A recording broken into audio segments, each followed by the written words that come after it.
Ang kwento ni Tomby. Ang kwentong ito ay hango sa totoong buhay.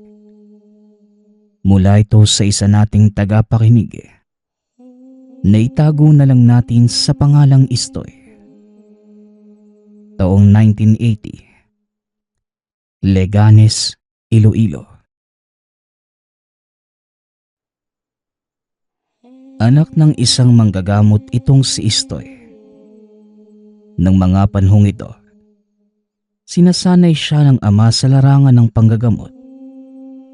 Mula sa pinakasimpleng bati ng engkanto hanggang sa mga sakit na gawa ng tao kagaya ng kulam at barang. Nasa edad 20 taong gulang si Istoy nang gamutin niya ang pinakaunang pasyente.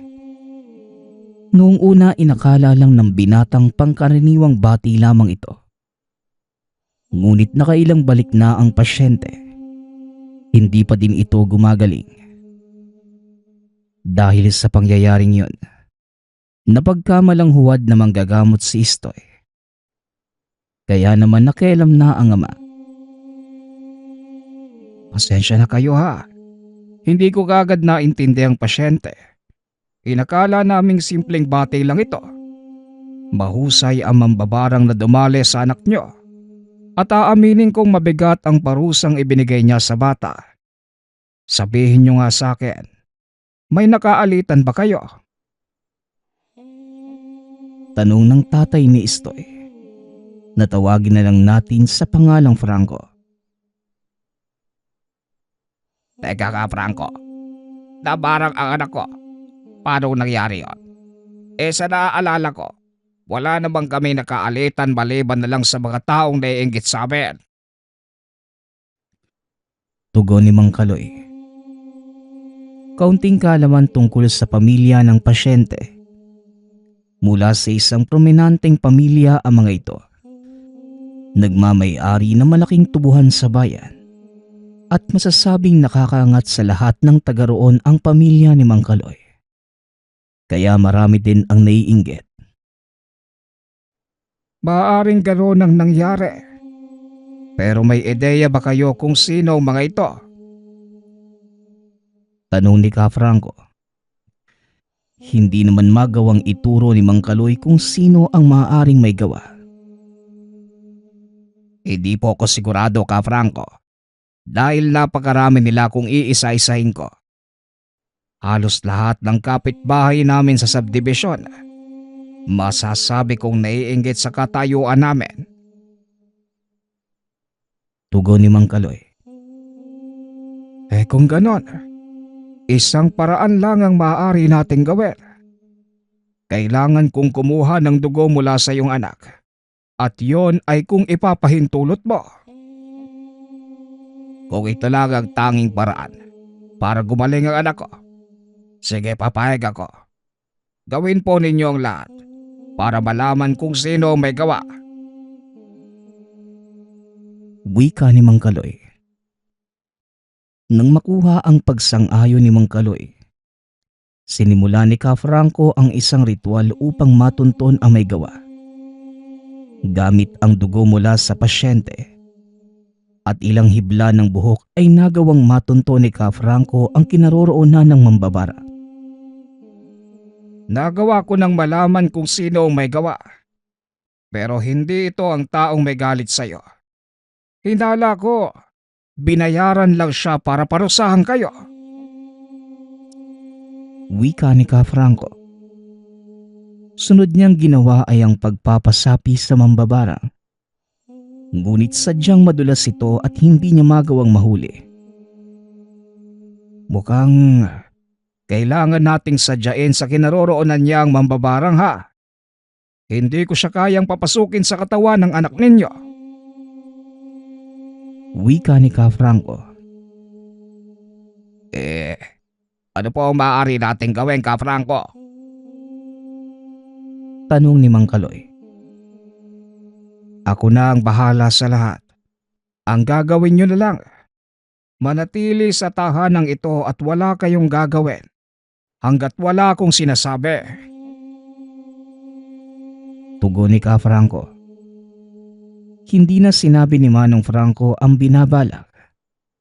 Kagad itong lumabas ng tahanan. Maging si Istoy ay hindi alam kung saan pupunta ang ama.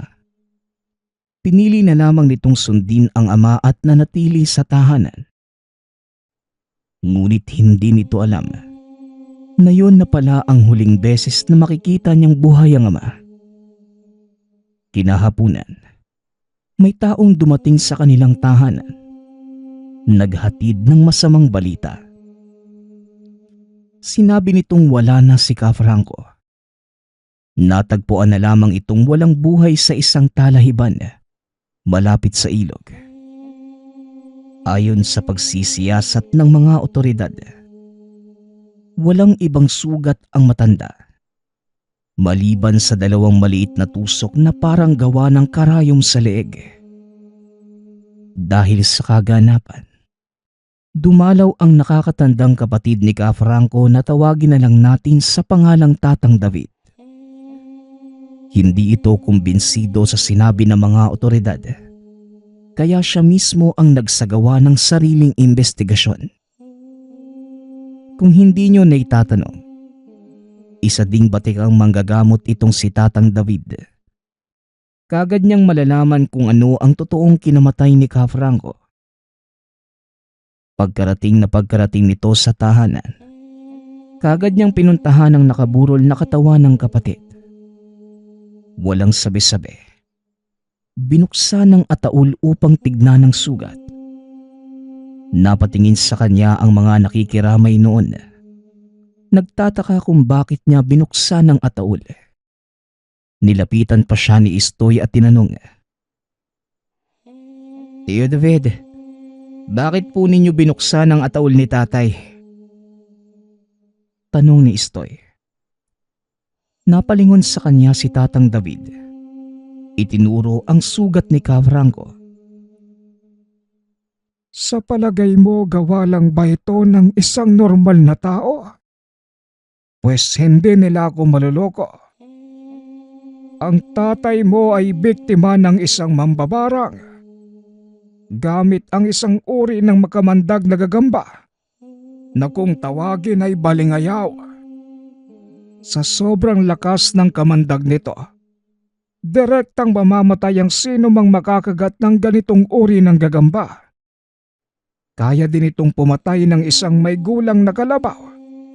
At bakit nasabi kong gawa ng mambabarang? Dahil walang balingayaw na nabubuhay na hindi inaalagaan ng isang mambabarang." Pagpapaliwanag ni Tatang David. Habang naglalabas ng isang maliit na sisidlang gawa sa bote. Kulay pula at nababalot ng maliit na buhok ang buong katawan. Ito ang isa sa mga balingayaw na alaga ng isang mambabarang. Hindi biro ang kakayanan ng mga nagtatanga ng ganitong insekto. Biyasa sa paggamit ng kamandag ang mambabarang na yon. Dahil kahit alaga nila ang balingayaw, kayang-kaya pa din silang tabla ng kamandag nito. At ang masakit pa, sa oras na makagat sila ng gagambang ito, wala nang makakagamot sa kanila. Muling pagsasalaysay ni Tatang David. Habang nilalabas sa botelya ang maliit na insekto, inilapag niya ito sa lamesa. Hindi na ito kumikilos kaya hahawakan sana ito ni Istoy. Ngunit biglang tinabig ni Tatang David ang kanyang kamay. "Aray, tiyo, para saan naman po yun?" Reklamo ng binata. "Huwag mong hahawakan ng kamay mo ang patay na katawan ng balingayaw. Dahil nakakalat ang laso nila sa katawan. Bago sila mamatay, naglalabas sila ng langis na kusang kumakalat sa buong katawan upang hindi sila makain ng langgam at iba pang mga hayop. At sa oras na dumikit sa balat mo ang buhok ng balingayaw, kusang kakalat ang lason sa kamay mo hanggang sa buong mong katawan." Tugon ni Tatang David. Napalunok ng laway si Istoy at nagpasalamat dahil naagapan ng tiyuhin ang paghawak niya sa balingayaw. Kung hindi basta-bastang mambabarang ang pumatay kay tatay, paano po natin sila matatalo? Hindi pa kumpleto ang aral ko, Tio David. Tanong ni Istoy. Ano ba sa tingin mo ang ginagawa ko dito? At bakit sa palagay mo, may hawak ako na isang balingayaw? Balik na tanong nito sa binata sabay talikod. Kung hindi nyo naitatanong, mas naunang maging manggagamot si Mang David kesa kay Ka Franco. Ang totoo, siya pa ang nagturo ng lahat ng nalalaman nito. Ipunin mo ang mga kasuotan ng tatay mo bago siya namatay. Dalhin mo sa likod ng bahay. At doon ako mag-aantay. Wika ni Tatang David. Hanggang sa tuluyan na itong lumabas ng tahanan. Mag-aalas 9 na ng gabi ng oras na yun. Unang araw ng lamay kaya hindi gaanong marami ang tao. Kinuha ni Tatang David ang pagkakataong yon upang isagawa ang ritual. Para matunton ang mambabarang na may-ari ng balingayaw na kumagat kay Ka Franco. Hindi naman na siya nahirapan dahil nagpang-abot ito at ang nasabing mambabara. Kaso nga lang, hindi niya napaghandaan ang taglay nitong kakayanan. Pagkarating ni Istoy sa likod ng tahanan, nakita nitong naghahanda ng isang maliit na altar si Mang David. Nilapitan niya ito bitbit ang mga kasuotan ng ama bago ito namatay. Inilapag ito na matanda sa altar at nagsindi ng ilang itim na kandila. Akmang magtatanong pa sana si Istoy nang biglang sumenya si Mang David na tumahimik. Huminga ng malalim ang matanda. Nagsimulang bumulong ng mga orasyon sabay ihip sa damit ng kapatid. Ilang beses niyang inulit ito at nagpaikot-ikot sa ginawang altar habang itinataas baba ang mga kamay. Nanatiling nakaobserba si Istoy hanggang sa bigla na lamang. Huminto ang matanda at napalingon sa mga taong nasa labas ng bakuran. Dahil sa pagtataka, tinignan ito ni Istoy. Nakita ang isang hindi pamilyar na mukha ng lalaki. Nakatitig ito sa kanila ng masama. Nandito siya, Istoy. Sinisiguro niyang patay na ang iyong ama. At ngayong alam na din ng mambabarang na yan na hinahanap natin siya. Kaya gamitin mo ang lahat ng itinuro ng tatay mo. At protektahan ang mga taong nakikilamay habang susubukan ko siyang hulihin. Wika nito sabay hagis ng isang kandila sa lumang damit ni Ka Franco. Sinabihan din ito si Istoy na sumunod sa kanya sa loob ng tahanan at huwag magpahalata sa lahat. Pumasok ang dalawa sa silid ni Ka Franco at doon nag-usap. Mas ligtas ang lugar na yon dahil balot ito ng proteksyon. Walang elemento na maaaring makapagpalipad hangin papasok ng domeng yon. Naipon mo ba ang lahat ng gamit ng tatay mo? Alam mo naman na sigurong ikaw ang sasalo ng lahat ng yon, hindi ba? Tanong ni Mang David. Opo. Pero hindi ko po alam kung sasama sa akin ang mga tangan niyang gamit. Ni minsan hindi ko pa po ito nahawakan o nalapitan man lang. Kung hindi pa namatay si tatay, hindi ko pa po ito mahahawakan. Tugon ni Istoy. Tama lang na gano'n ang mangyari. Dahil hindi ka pa handa. At ngayong wala na ang iyong ama. Masasabi kong hinog ka na at maaari mo nang gamitin ang mga ito. Hindi ka kulang sa kasanayan, Istoy. Alam mo kung ano ang kulang sa'yo. Tiwala sa sarili. Muling wika ni Tatang David habang iniaabot ang medalyon libreta at mga konsagradong panyo ng ama. Pero tiyo, hindi ko po alam kung mapapagana ko ang... Naputol ang sasabihin ni Istoy nang bigla siyang titigan ni Tatang David ng masama. Kagaya ng sinabi ko sa'yo, pagtiwala ka sa kakayanan mo dahil nananalaytay sa mga ugat mo ang dugo ng iyong ama. Wika ni Tatang David. Iniwan sa loob ng silid si Istoy. Nakayuko lang ito habang tinititigan ang medalyon at mutya ng ama. Bumabalik sa isipan ng binata ang lahat ng sinabi ni Ka Franco noong buhay pa ito. Biglang sumagi sa isipan ang mga katagang sinabi ni Ka Franco nung bata pa siya. Sa oras na mahawakan mo ang magagamit ko, kikilalanin ka ng mga ito bilang bagong Panginoon. Napangiti ang binata. Dahil halos nakalimutan niya ang lahat ng sinabi ng ama. Dali-dali itong lumabas ng silid na suot-suot ang medalyon ng infinito at mutya ng nara na pagmamay-ari ng ama. Habang naglalakad palabas ng tahanan, ikinakarga din ng binata ang poder ng hawak niyang konsagradong panyo. At saktong pag-apak niya ng bakuran, nakita nito si Tatang David na nakatayo at nakatitig sa isang lalaki.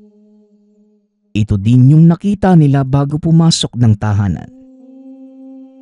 Tila nagulat si Tatang David. Napalingon ito sa direksyon ni Istoy. Sabay sabing, akala ko si Franco ang dumating. Ngayon sabihin mo sa akin, kung hindi ka nararapat sa gamit na yan, nagawa mo ngang itaas ang depensa mo. At ito ang naging batayan kong napapagana mo na ang gamit ng iyong ama. Ngayon, tignan mo ang lalaking yan. Kanina ko pang napapansin na hindi nag-aalis ng tingin sa ataol ng iyong ama. Mabuti pa siguro, maupo ka sa tabi ng kabaong at pakiramdaman ng mga mangyayari. Wika ni Tatang David. Sinunod naman ito ni Istoy. Nanatili siya sa tabi ng kabaong ng ama. Nung una wala namang kakaibang nagaganap. Hanggang sa mapansin ng binata ang biglang pagdami ng mga insekto. At ang lahat ng ito ay nagtitipon-tipon sa itaas ng kabaong ni Mang Franco. Nilingon ni Istoy si Mang David. Ngunit laking gulat nito dahil wala na ang matanda sa kinauupuan. Maging ang lalaking nakita nila. Hindi na niya mahanap. Akmang aalis na sana siya. Nang biglang nakarinig na mahinang pagbulong mula kay Tatang David. Diyan ka lang. Huwag kang aalis. Ako na ang bahala sa isang to. Wika ni Mang David. Nanatiling nakatayo si Istoy hanggang sa naramdaman niya na tila unti-unting nawawala ang mga insekto. Inakala ng binatang maayos na ang lahat. Kaya pinili nitong hanapin ang tiyuhin. Ngunit laking gulat niya dahil pagkaalis ng binata sa harapan ng ataol ni Ka Franco. Napuno ito ng napakaraming ibis. Dali-dali nitong tinawag si Tatang David upang ipagbigay alam. Inikot ni Istoy ang buong tahanan at natagpuan ang tiyuhin sa likod malapit sa kakawian. Tiyo David, may nangyayari po sa ataol ni tatay. Wika ni Istoy. Napalingon si Tatang David. Dali-daling naglakad pabalik sa lugar na pinaglalamayan. Nanlaki ang mga mata ng matanda nang makita ang napakadaming ipis at alupihang naglalabasan sa ataol. Pinagpag nila ang mga ito. Mas lalo pa silang nagulat nang makitang hindi katawan ng tao ang naroon, kundi isang bulok na kahoy. Buhay pa ang iyong ama, Istoy. Hindi ko man lang naisip na kailangan pala siya ng mambabarang bilang pagkukunan ng pondong lakas. Maghanda ka dahil ngayong mismo hahanapin natin ang bahay ng mambabarang na yon. Wika ni Tatang David. Sabay taob ng ataol na may lamang sanga. Dahil sa nangyari, natakot ang mga tao at isa-isang nagsipagpulasan dahil sa takot. Naghanda na ding umalis ang dalawa papunta sa tahanan ng mambabarang. Ngunit bago pa man sila tuluyang makalabas ng bakuran, muling nagpakita yung lalaki kanina. Huwag na kayong magpakapagod sa paghahanap. Ako na mismo ang lalapit sa inyo.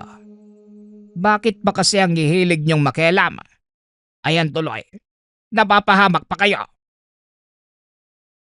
Wika nito. Nanlaki ang mga mata ni Istoy dahil nang tignan niya sa malapitan ang lalaki. Napagtanto niyang si Idong pala ito. Isa sa mga kababaryo nilang matagal nang nawawala sa lugar. Walang iya kay Idong. Saan mo dinala ang tatay ko? Tanong ni Istoy. Wala kang dapat alalahanin. Dahil buhay pa ang iyong ama. Yan nga lang. Hindi na siya makakabalik dahil sa ginawa niyang pakikialaman. Pagkawalan mo ang kapatid ko, mambabarang. Kung ayaw mong matikman ang hagupit ng parusa ko sa iyo. Wika naman ni Mang David. Napangiti si Idong at tumugon. Aba, talaga naman. Ano, matatakot na ba ako, tanda? Huwag mo kong takutin. Dahil kahit kailan, wala akong kinakatakutang sino man. Wika ni Idong. Dito na nagsimulang sugurin sina Istoy at Mang David. Hindi malaman ng binata ang gagawin ng mga sandaling yon. Nanatili itong tulala habang nakatayo sa harapan ni Idong. At para makaiwas sa ibinatong tigalpo ng mambabarang, itinulak siya ni Mang David papalayo. Ayos ka, Istoy. Hindi ito ang oras para tumunganga ka. Sa oras na makahanap ng butas sa mambabarang na yan sa depensa mo, siguradong pag-aagawang ka ng mga bulate sa lupa. Wika ng matanda, habang hawak-hawak ang dibdib. Dahil siya ang tinamaan ng binatong atake ng kalaban. Ayos ka lang ba, Tiyo David? Pasensya na po. Hindi ko alam ang gagawin ko eh. Alam mo ang dapat gawin, Istoy. Nag-aalinlangan ka lang sa taglay mong kakayanan. Sinanay ka ng iyong ama para sa ganitong sitwasyon. Kaya magtiwala ka sa aral na itinuro niya sa iyo. Tugon ni Mang David, habang pilit na tumatayo. Alam ni Istoy na napuruhan ito at hindi nakakayanin pa ang isang malakas na atake mula sa kalaban. Muling nag-usal ng dasal ang kalaban. Napuno ng insekto ang katawan. Laking gulat ng dalawa dahil nang mawala ang mga insekto. Kasabay nitong naglaho si Idong. Maghanda ka, Istoy. Hindi natin alam kung saan magmumula ang pag-atake ng kalaban. Babala ni Mang David. Lingid sa kaalaman nito ang totoong lakas ni Istoy. Huwag po kayong mag-alala, Tiyo.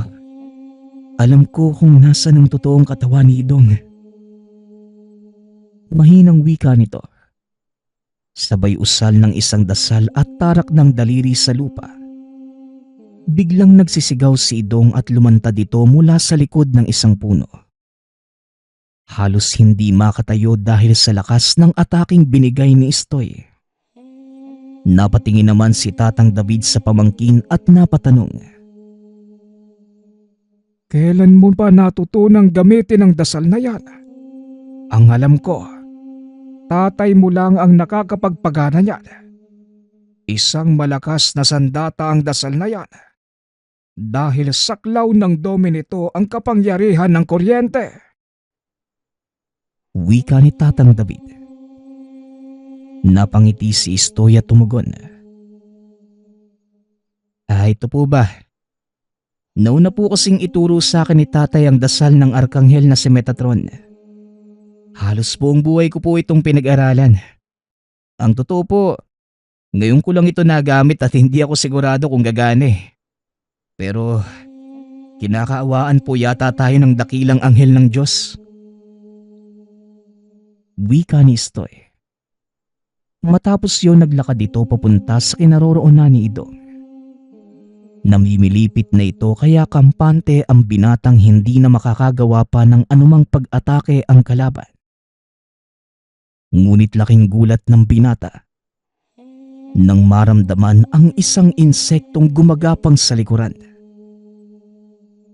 Napasigaw si Tatang David dahil ang nakaamba ng kumagat ay isang balingayaw sa leeg ni Istoy. Istoy, sa leeg mo! Walang hiya kang mambabarang ka! Sigaw ni Mang David. Nagawang matabig ni Istoy ang insekto at saksamaang palad. Nakagat nito ang kanyang kamay. Ngayon, pagdusahan mo ang parusa ng kamandag ng balingayaw. Unti-unti nitong tutunawin ang mga laman mo hanggang sa tuluyang kang mabulak. Wika ni Idong. Inakala nitong nanalo na siya dahil nagawa niyang mapinsala si Istoy. Ngunit laking gulat ng mambabara nang biglang tumayo ang binata. Tinusok ng isang matulis na kahoy ang kamay. Hindi kami susugod ng walang kahandaan ni Dong. Tignan mo kung paano ko kukontrahin ang lasa ng alaga mo. Tugon ni Istoy. Napangiti naman si Mang David dahil napagtanto nito. Minaliit niya ang kakayanan ng pamangkin. Lalo pa nang makita ang hawak nitong matulis na bagay. Magaling! Ang tinulisang puno ng himag. Isa sa mga pinakamabisang pangontra sa lahat ng uri ng kamandag. Kahit pa ng balingayaw. Mahusay pamangkin. Totoong ang anak ka ni Franco. Wika ni Tatang David. Sa mga hindi nakakaalam, ang puno ng himag ang isa sa pinakamahalagang halamang gamot para sa mga albularyo. Mahirap hanapin ang punong ito. May sabi-sabing nagpapakita lamang ang puno sa mga karapat-dapat. Ngunit may mga taong nakakapagpatunay na kung may nabubuhay na puno ng lapnisan, may tumutubong himag sa hindi kalayuan. Balik tayo sa kwento. Nang matanggal ni Istoy ang kamandag, kagad nitong binato ng dasal na panggapos si Idong. Hindi nito magawang ikilos ang katawan, kaya nagawang lumapit ni Istoy. Hindi ako yung uri ng taong papatay ng kapwa para sa paghihigante. Kaya maswerte ka, Idong. Pero bilang kabayaran sa ginawa mo sa tatay ko, maging sa ibang tao, tatanggalan kita ng kakayanan nang sa ganon mamuhay ka kagaya ng karamihan. Wika ni Istoy. Matapos magsalita, sinimulan na ni Tatang David ang ritual pangdiskomunyon sa mga mambabarang. Unti-unting naramdaman ni Idong ang panghihina ng katawan hanggang sa tuluyan na itong bumagsak. Matapos ipataw ang kaparusahan sa mambabarang, kagad na silang umalis. Pagkarating sa tahanan, nakita nilang nakaupo sa atangan at nililinis ng isa sa mga pinsan ni Istoy ang katawan. Hindi na nagtanong pa si Istoy sa ama. Hinayaan niya itong mamahinga hanggang sa tuluyan na itong gumaling at bumalik sa dati. Ayon kay Ka Franco, ikinulong siya sa isang malaking tapayan at sa bawat paglipas ng oras, unti-unti niyang nararamdaman ang panghihina ng katawan. Inakala niyang mamamatay na siya doon. Ngunit laking gulat niya dahil biglang nabasag ang tapayan. Ito ang unang nagawa ni Istoy bilang isang manggagamot. Ang talunin ang isang mambabarang na gumagamit na kamandag ng balingayaw. Ang susunod nating kwento ay mula sa isa nating tagapakinig. Naitago na lang natin sa pangalang Alan.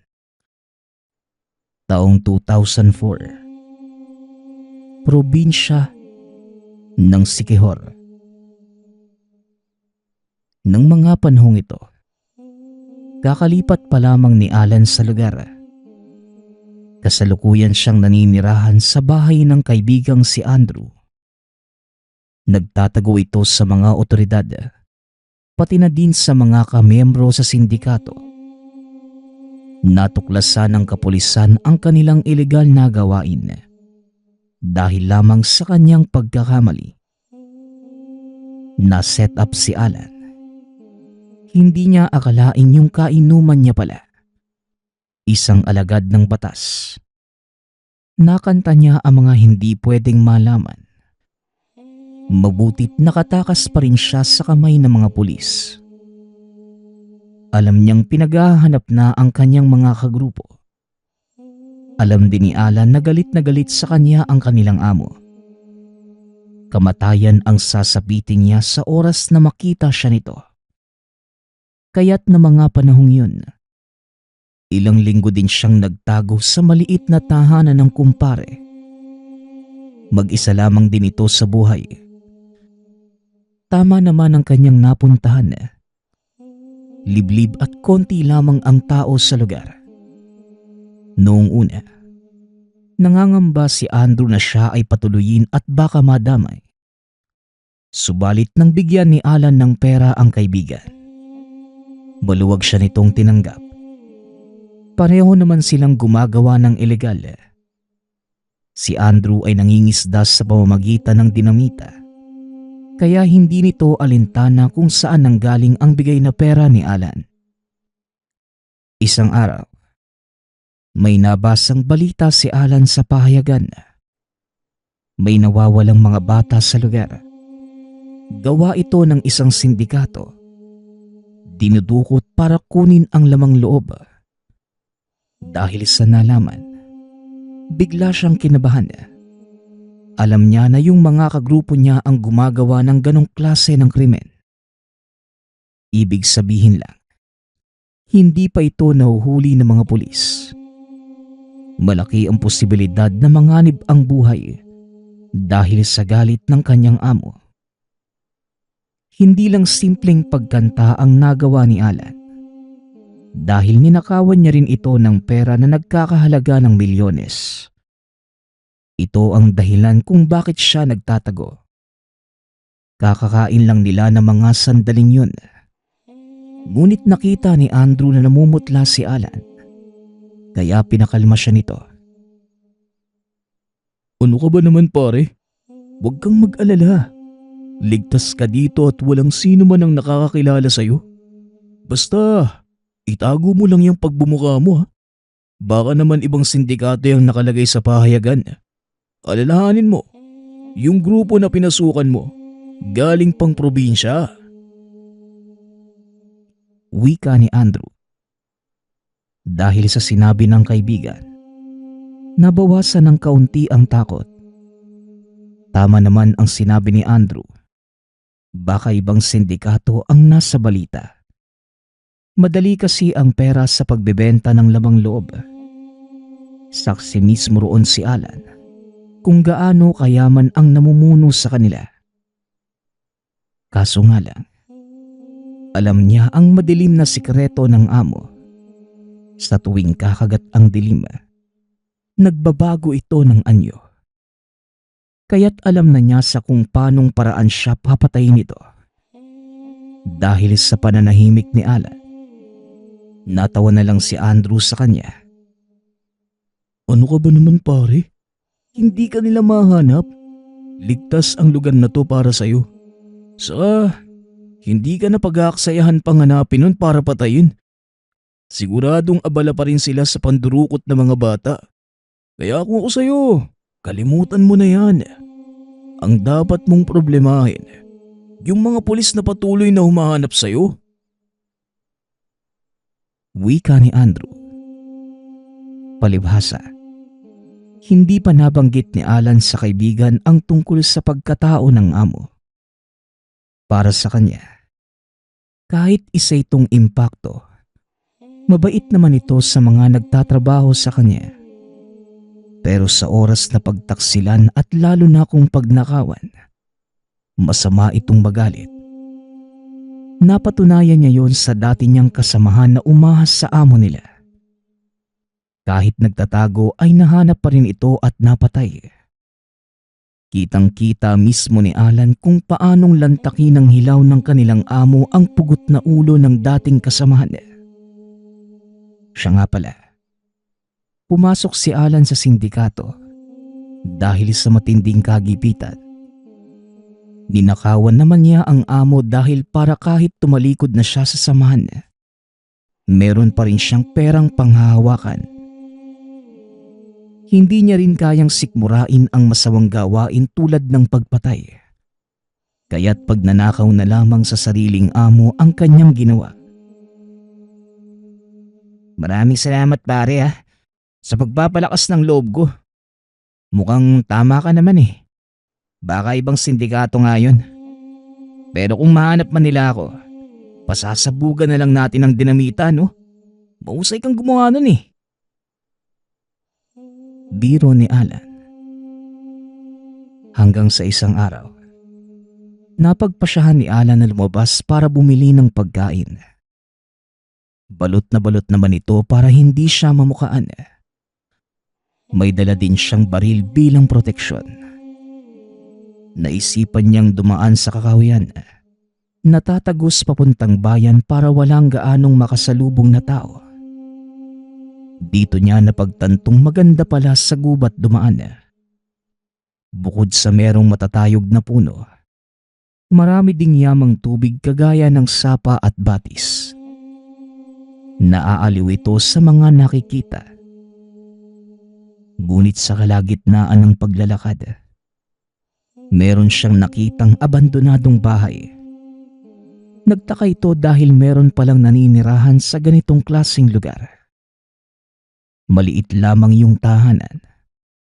Yung dingding ay nilulumot na dahil sa kalumaan. Noong malagpasan niya ito, nagulat siya nang meron itong nalanghap na masangsang na amoy. Parang sariwang dugo. Sa uri ng trabaho dati ni Alan, kabisado na niya ang aroma ng isang bagong patay na katawan. Hindi nga nagkamali si Alan. Yung dugong naaamoy ay sa tao. Malakas ang kutob niyang merong mali sa bahay. Kaya nagmadali na siya sa paglalakad. At nang makabili na ng pagkain sa bayan, hindi na siya dumaan doon pa uwi. Sa hindi malamang dahilan, nararamdaman niyang hindi siya ligtas sa lugar na yon. Nakwento niya naman ito sa kaibigang si Andrew. Pero ang sabi nito, matagal nang walang nakatira doon, magmula ng maliit pa lamang. Napaka-imposible na merong tumira dahil ang loob noon ay tinubuan na ng mga damo at meron ding tubig dahil sa ulan.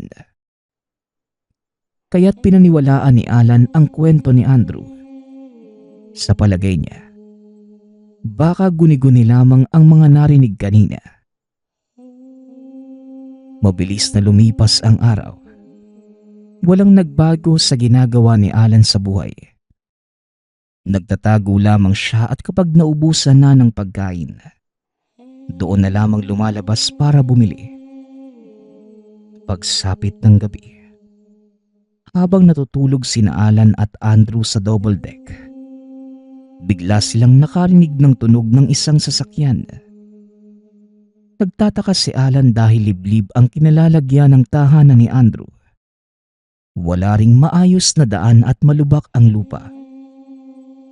Biglang kinabahan si Alan. Sumagi sa isipan na baka kung hindi pulis. Natuntun na ng amo ang kanyang kinaroroonan. Napatanong si Alan kay Andrew para kahit papano mabawasan ang kanyang pangamba. Yung kapitbahay mo pare, meron bang sasakyan? Tanong ni Alan. Wala pare. Imposibleng magkaroon ng sasakyan dito na gaya ng kotse o van. Yung transportasyon na nakasanayang gamitin ng mga tao dito, motorsiklo lang. Kita mo nga sa bayan, di ba? Puro mga nakamotor lang. Tugon ni Andrew. Dahil sa sinabi nito, pinagpawisan siya ng malapot sa kanyang sarili. Mas lalo itong mapapraning kapag hindi niya ito tinignan. Kaya't napagpasyahan niyang buksan ang bintana para sumilip. Dito lamang nakahinga ng maluwag si Alan nang walang nakita sa labas.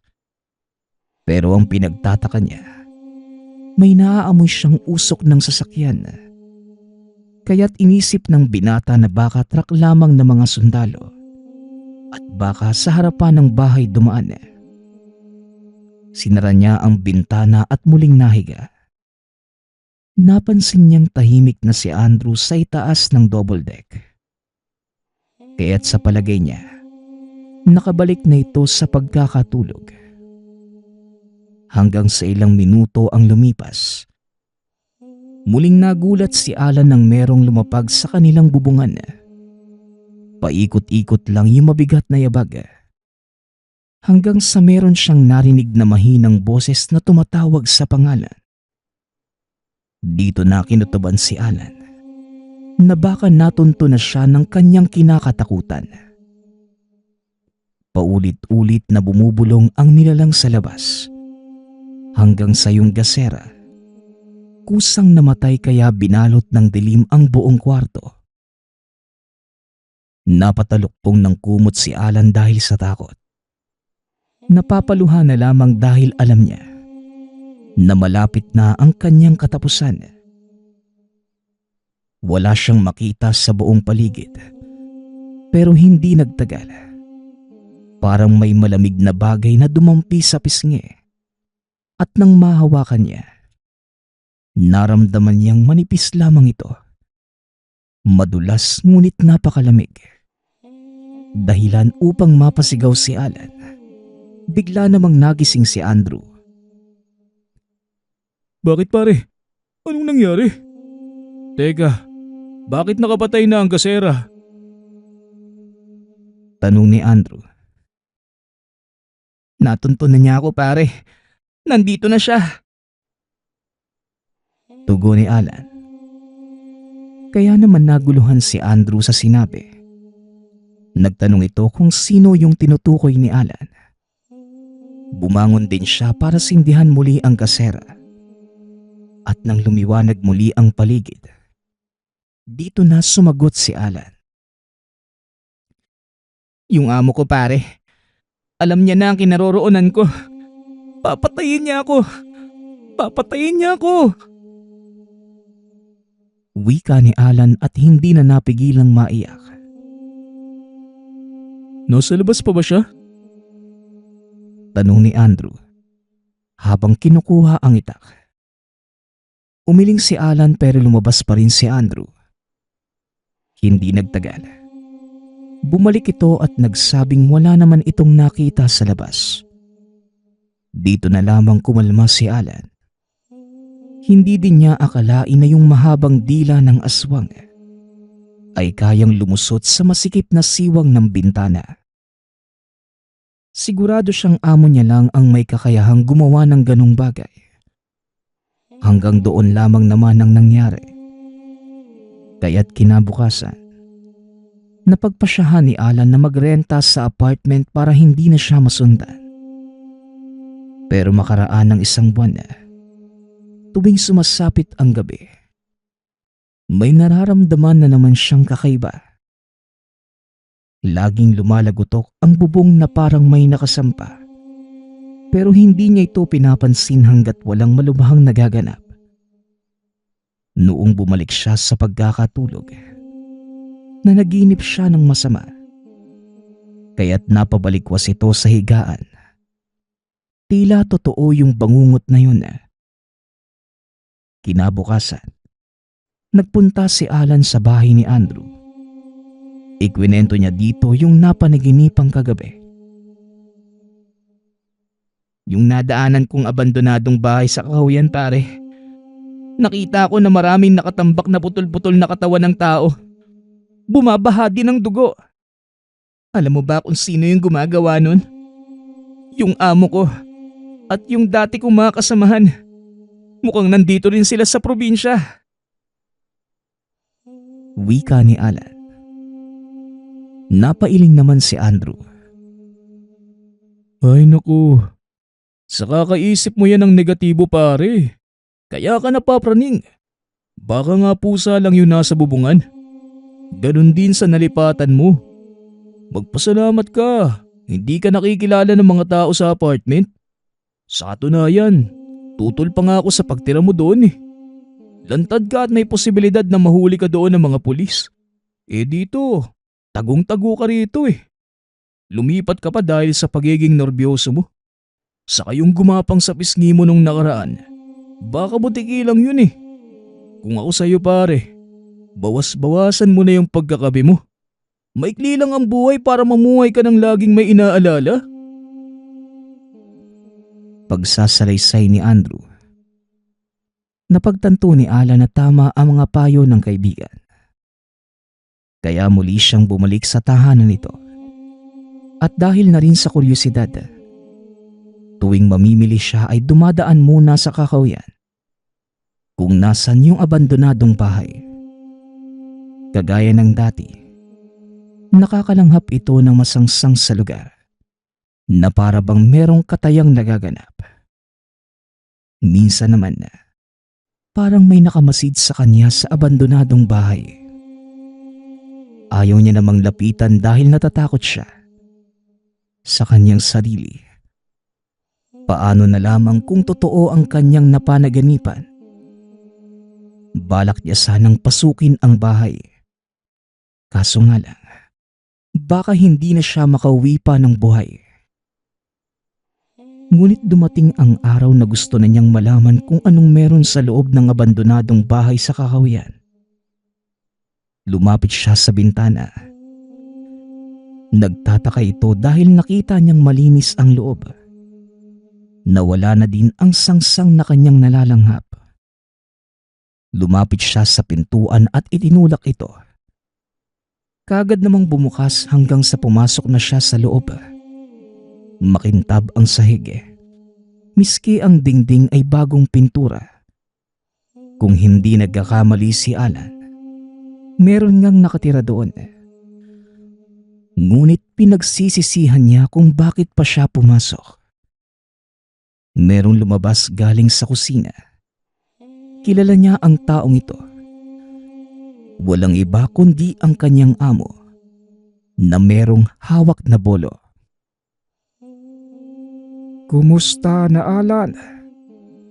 Balita ko, kahit hindi ka na magtrabaho ng 1 taon, meron kang mapagkukunan. Dahil ba yan sa pagnanakaw mo sa akin? Kinuha mo yung dapat sa akin. Kaya't buhay mo ang siyang magiging kabayaran, bata. Wika ng amo habang tinataga sa dingding ang hawak na patalim. Kung ganun, totoong nasundan niyo na nga ako. Pero hindi ako magpapahuli sa inyo ng buhay. Sigaw ni Alan, sabay bunot ng baril. Napangisi ang amo at maya-maya pa. Nagulat si Alan nang dumating ang 6 na dating kasamahan. Namumula ang mga mata. Naglalaway habang nakatitig sa kanya. Hindi niya akalaing hinawaan na pala ito ng amo. Ngunit hindi nagpatinag si Alan. Binaril niya isa-isa ang mga ito. Laking gulat niya nang makitang nabutas lamang ang damit. Pero walang naging sugat ang mga ito. Napatawa na lamang na malakas ang amo habang nagsasabing, Aba, nasa'yo pala yung baril na binigay ko sa'yo ha. Hindi yan uubra sa amin. Walang kwenta ang armas na yan. Kaya't pagbabayaran mo ang ginawa mong pagnanakaw sa akin, Alan. Pagbabayaran mo! wika ng amo. Sabay palit ng anyo nito naghaya sa anim. Hindi malaman ni Alan kung paano nagawa ng mga aswang na tanggapin ang bala ng hindi tinatablan. Pero ng mga oras na yon, tanging pagtakbo na lamang ang magliligtas sa kanya. Kaya kumaripas na siya sa pagtakbo. Tanghaling tapat pa lamang. Kaya't noong makalabas siya sa abandonadong bahay, hindi na makasunod ang 7 impakto dahil sa sikat ng araw. Ito yung naging pagkakataon ni Alan na makalayo sa lugar. At nang makauwi, kaagad sinabi ni Alan sa kaibigan ang nangyari. Maging ito ay hindi makapaniwala sa nalaman. Kung ganun, totoo pala yung mga narinig mo? At sa abandonadong bahay pa talaga sila naninirahan ha? Huwag kang mag-alala pare. Merong taong makakatulong sa'yo. Mamaya pupuntahan natin siya. Wika ni Andrew. Napatanong si Alan kung sino ang kanilang sasadyain at kung anong maitutulong nito. Kaya't sumagot si Andrew. Sumama na lang siya at malalaman niya rin. Hanggang sa sumapit ang hapon, nagpunta na sila sa bahay ng mga kakilala ni Andrew. Grupo ito ng mga babae. Ang sabi pa ni Andrew, yung isa doon ay kanyang pinsan. Ang pangalan nito ay Isabel. Sinabi niya sa dalaga ang problema ni Alan. Kaya't nangako si Isabel. Tutulungan niya si Alan mamayang gabi kung sakaling umatake ang mga aswang. Noong naglalakad na po nagtanong si Alan kay Andrew. Andrew, anong may tutulong ng pinsan mo at mga kasama niya sa grupo ng mga aswang? Hindi naman sa minamaliit ko ang kakayahan nila. Mga babae sila at alagad ng dilim ang makakabangga nila. Ano bang klaseng grupo sila ha? Tanong ni Alan. Dito lamang nalaman ng binata ang sekreto nila Isabel. Ayon kay Andrew, isa silang grupo ng mga mangkukulam. Yon ang naisip ni Andrew para matuldukan na ang pinangangambahan ni Alan. Ang pangkat nila Isabel ay mga ulila na sa pamilya dahil sa mga aswang. Talagang kalaban nila ang katulad ng amo. Hindi na nagsalita pa si Alan. Pero handa siyang tulungan ang mga kababaihan para lamang mapuksa ang mga kalaban. Pagsapit ng gabi, hindi na natulog sina Alan at Andrew. Hanggang sa tumuntong na ang 9:00 ng gabi, dumating na ang pangkat nila Isabel. Nakasuot ng itim na damit. May hawak na libro at sibat. Nakahanda na ang mga ito sa posibilidad ng pag-atake ng mga aswang. Samantalang si Alan naman, kinargahan na ang baril. Ngunit naalala niyang hindi pala ito tumatalab sa mga aswang. Isasauli niya na sana ito sa lalagyan. Nang dali-dali siyang pigilan ni Isabel, inutusan itong tanggalin ang magazine. Bagay na ginawa naman niya. Nang ibigay niya kay Isabel, inilapit nito ang bibig sa magazine at merong binulong. Matapos ay sinauli na sa kanya habang nagsasabing, "Ngayon, tatalab na ang bala sa mga aswang na yon. Wala tayong dapat itira sa kanila para wala nang manalot sa lugar na ito." Wika ni Isabel. Napatango na lamang si Alan. Pagpatak ng 11:00 ng gabi, meron silang narinig na malalakas na pagaspas na papalapit sa kanilang kinaroroonan. Nasa labas na ito ng bahay. Tapos na ring magsagawa ng ritual sina Isabel. Kaya't inihanda na nila yung mga hawak na sibat. Hanggang sa merong lumusob na 3 malalaking ibon na nagbabaga ang mga mata. Nagbigkas ng orasyon ang mga kasama ni Isabel. Tinaraka ng sibat ang mga umaatake. Kaso nga lang, nadaplisan lamang ang mga ito. Hindi nagtagal ay meron pang lumusob na 4 pang aswang na nasa anyong baboy. Meron itong nagsisitalasang ngipin. Dito na gumawa ng hakbang sina Alan at Andrew. Nagpaputok si Alan ng baril at nasapul niya ang 3. Samantalang si Andrew naman nagsaboy ng maraming asin sa mga nilalang. Tinarakan ito ng sibat isa-isa. Kagad namang namatay ang 3. Samantalang yung isa ay buhay pa. Higit itong mas malaki kumpara sa iba. Kaya't inilabas na ni Isabel ang ginawang manika. Bumulong na makapangyarihang dasal na galing sa kaliwa. Tinadtad niya ng karayom ang katawan ng manika. Kitang-kita nila kung paanong namilipit sa sakit ang malaking baboy. Umuusok na rin ang katawan hanggang sa tuluyan itong bumalik sa dating itsura. Hindi akalain ni Alan na ito pala mismo ang kanyang amo. Umatake pa sa kanila ang 3 malalaking ibon. Ngunit hindi hinayaan ni Alan na makapanakit pa ang mga ito sa kasamahan ni Isabel. Yung ilan na kasama nila, nasugatan na ng kalmot. Kaya't inubos ni Alan ang bala ng baril sa 3. Nang matamaan, sabay-sabay namang bumagsak ang 3 elemento at nawalan na ng buhay. Nagtulungan naman sila sa pagsunog ng bangkay ng mga aswang. Matapos yon, nagsalita si Isabel. Mabuti na lang at matalino ka, Alan. Yung kinuha mong sombrero ng amo mo, meron pang natirang hibla ng buhok na nakadikit. Yon ang ginamit ko para mapatay natin siya. Wika ni Isabel. Maraming salamat, Isabel, at sa mga kasama mo. Kung hindi dahil sa inyo, baka bangkay na rin ako sa mga oras na to. Wala yun, Alan. Ginawa ko lamang yun para wala na silang madukot na mga inosenteng bata. Naawa ko sa mga magulang at kapatid na nawala ng mahal sa buhay. Ayaw naming maranasan ng iba ang naranasan namin noon. Mahirap mawala ng mahal sa buhay nang dahil lamang sa mga ganong uri ng elemento. Kaya't naging isang pangkat kami. Nagpakadalubhasa sa pagsagawa ng kulam para makapagigante.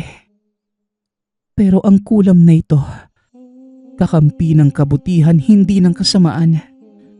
Kaya't ikaw, Alan, sana ikaw din ay magbagong buhay na. Wika ni Isabel. Yun naman na yung ginagawa ko ngayon, Isabel Ang magbagong buhay. Hindi na ako gagawa pa ng krimen. Ayos lang sa akin kung tinatakwil na ako ng Diyos. Pero sa pangalawang buhay kong ito, babawi ako para maging isang mabuting tao.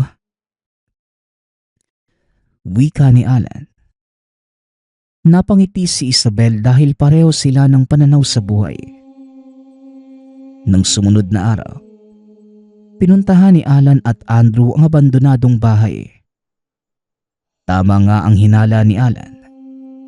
Hindi din nagkakamali yung panaginip niya. Dahil yung tirahan na yun, may mga nakatambak na pinagputol-putol na katawan ng tao sa isang bodega. Laking pasalamat na lang nila dahil hindi na muling masusundan pa ang trahedyang yun. Patay na ang impaktong amo na siya ding namumuno sa sindikatong napasukan.